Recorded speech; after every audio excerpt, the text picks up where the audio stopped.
ब्रह्म मुहूर्त काल में जैसे ही नींद खुली तो पत्नी बोली, महाराज आज बड़े आश्चर्य की घटना घटी। पंडितानी बोली, क्या बात, क्या देखा? महाराज आज हमने स्वप्न में देखा 300-400 महात्माओं की टोली अपने घर पे आ रही। पंडित जी बोले, फिर तो और बड़ी आफत, यहां तो एक दाना नहीं है, 300-400 आ रहे, फिर तो हो गया कल्याण। सुबह में सच में महात्मा आ गए। भंडारे की कोई व्यवस्था नहीं थी। आंखों से आंसू आ गए पंडित जी के। सोचा क्या किया जाए, अब दिन में चोरी तो हो नहीं सकती, तो पत्नी से कहा, जो घर पर हो तुम जब तक इनको जल पिलाओ, कीर्तन कराओ, तब तक हम डकैती करने जा रहे। गांव के बाहर खड़े होंगे, रास्ते में जंगल के रास्ते से जो निकलेगा उसको लूट करके हम लाएंगे, और जो भी मिलेगा उससे साधुओं का भंडारा करवाया जाएगा। पर देवी तुम संतों को भूखा मत जाने देना, खूब कीर्तन करवाओ। बिचारी पंडितानी कीर्तन में संतों को रमाई रही। अब विप्र हरिपाल जी आ गए रास्ते में। आहा, जैसे ही रास्ते में आए भगवान ने सोचा हमारे भक्त का नियम ना टूट जावे, इसलिए मेरे पागलों ठाकुर जी स्वयं सेठ बन गए। मोटा सा कुर्ता पहना, मोटी मोटी अंगूठी पहन ली, गले में भयंकर हीरे जवाहरात की माला पहन ली, सोने की बड़ी बड़ी चेनें पहन ली, हाथ में बड़े बड़े बाजूबंद सोने के पहन लिए, बड़ा सा मुकुट एक पेटी में रख लिया, और जैसे ही श्रृंगार करके मोटे सेठ बन करके, बड़ा अमीर सेठ बन करके भगवान जाने लगे तो रुक्मणी जी ने टोका, कहां जा रहे हो? भगवान बोले, जब भी हम जाते तुम टोक देती है। एक भगत जी के घर जा रहे हैं, लुटने जा रहे हैं, लुटने। तो रुक्मणी जी बोली, कहीं कोई लुटने जाता है? भगवान बोले, आज हम लुटने जा रहे हैं, तुम्हें चलना हो तो चलो। तो रुक्मणी जी बोली, सरकार अगर आप जा रहे हो तो हम भी चल रहे हैं। तो ठाकुर जी बोले, और बढ़िया है, पर सुनो ऐसे नहीं, सिठानी बन के चलो। अब जहां ठाकुर जी ने इतना कहा तो श्री किशोरी जी और प्रसन्न हो गई। तत्क्षण भागी भागी श्री किशोरी जी गई और सुंदर श्रृंगार किया, नख सिख तक श्रृंगार किया, खूब भयंकर जवाहरात, हीरे, 9 लखा हार, बढ़िया मंगल सूत्र पहन लिया, खूब बालियां पहनी, कानों में बड़े बड़े कुंडल झुमका पहन लिए, दिव्य श्रृंगार करके श्री किशोरी जी आ गई। अब ठाकुर जी बोले, चलो। उसी रास्ते से ठाकुर जी पैदल निकले जहां वो लूटने के लिए विप्र हरिपाल खड़े थे। ऐसे लकड़ी लगाए, इधर उधर देखें कोई तो आ जाए, कोई तो आ जाए। इतने में सेठ जी बने ठाकुर जी आ गए। जैसे ही गौर से देखा, सोई मन में लड्डू फूट गए पंडित जी के। जय हो प्रभु, बढ़िया जुगाड़ कर दी है, और ठीक ठाक माल पानी के लग रहे हैं, खूब हीरे जवाहरात ठीक ठाक माल पानी के हैं, लगता है अमीर है अमीर। तो दूर से ही विप्र हरिपाल ने कहा, सेठ जी राम राम। सो भगवान नाटक करने लगे, ए भैया हम राम राम राम राम नहीं करते हैं, हमें नहीं पसंद है, हमें ये राम राम राम राम पसंद नहीं है। अब तो विप्र हरिपाल को लगा और बढ़िया, नास्तिक भी है, इसको लूटने में तो और मजा आएगा, बहुत बढ़िया बहुत बढ़िया। तो कहां जा रहे सेठ जी? बोले भैया इस जंगल के रास्ते आगे गांव में जा रहे हैं, पर भैया बुरा ना मानो तो एक बात बोले। बोले बोलो।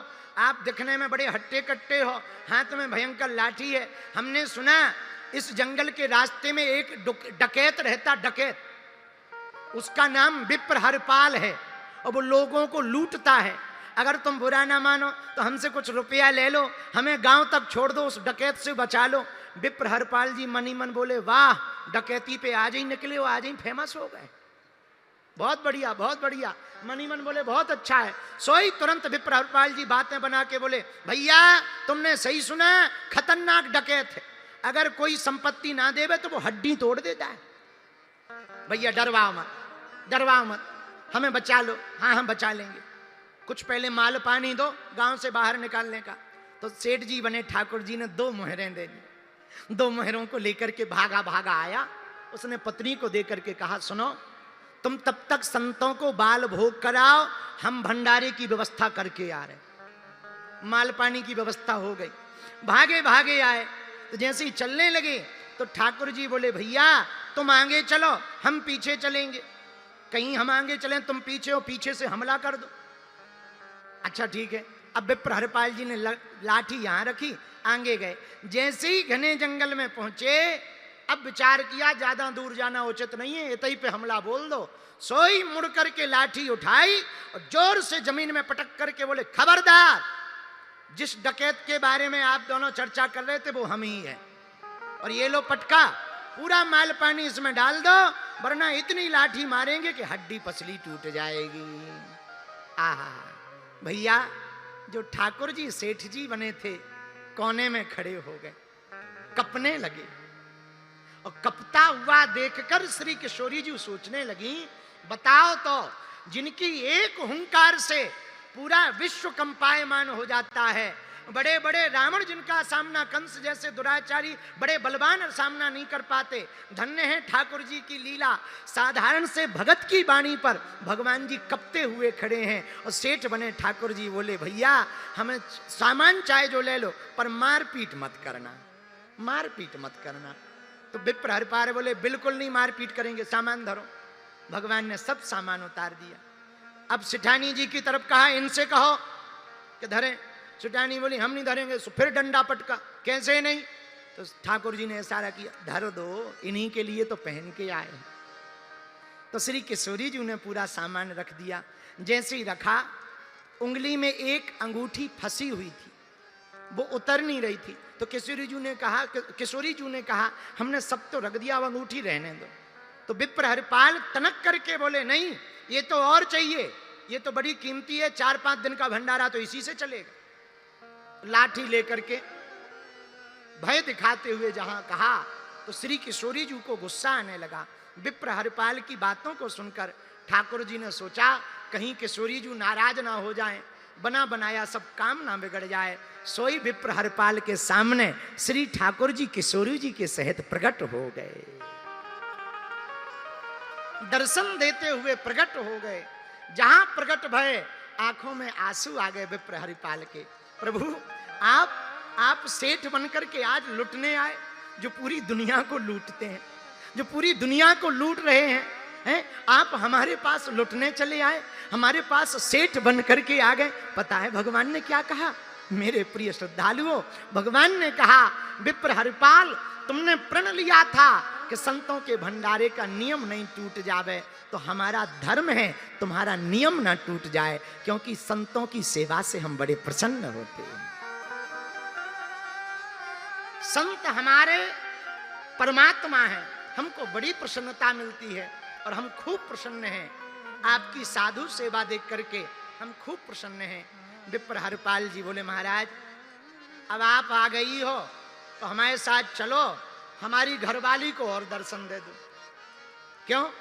बोले, हमारे कारण थोड़ी आपको दर्शन भय, हमारी घरवाली का प्रण था तो हमने संत सेवा करी, तभी तो आप हमें मिले हो, तो घर पे चलो। श्री ठाकुर जी भक्ति को देखकर, भाव को देखकर विप्र हरिपाल जी के घर पर जाकर के पूरे परिवार पर ठाकुर जी कृपा करते हैं। मेरे प्रियजनों, हम आपको कहना ये चाहते हैं, तुम पर अगर राम जी की कृपा हो जाए तो चोरी भी धर्म हो जाती है, चोरी भी धर्म बन जाता। बल्कि इसका मतलब ये नहीं है कि तुम भी चोरी करो कल से, कि तुम कहो, वाह, महाराज जी ने कथा सुनाई है कि चोरी भी धर्म हो जाता, तो तुम कल से ही प्रारंभ कर दो कि ये भी धर्म है।